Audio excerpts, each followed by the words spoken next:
Маникюр с детьми, а почему бы и нет?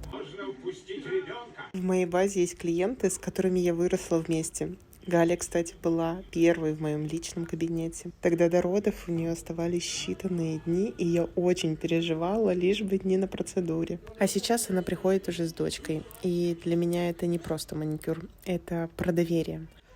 Я люблю детей, спокойно принимаю клиентов с ними, если вы уверены, что ваш ребенок слышит ваши просьбы. А занятия для них хотя бы на 5 минуточек мы всегда найдем. У меня есть классная швабра и супер веселый пылесос. От ребенка не зависит качество выполненной процедуры, и после пауз мы всегда продолжаем работу без спешки и стресса.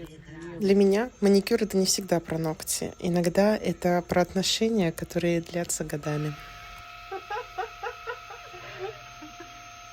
Ой, а что случилось? Там Лея, да. А не вижу ее там. О,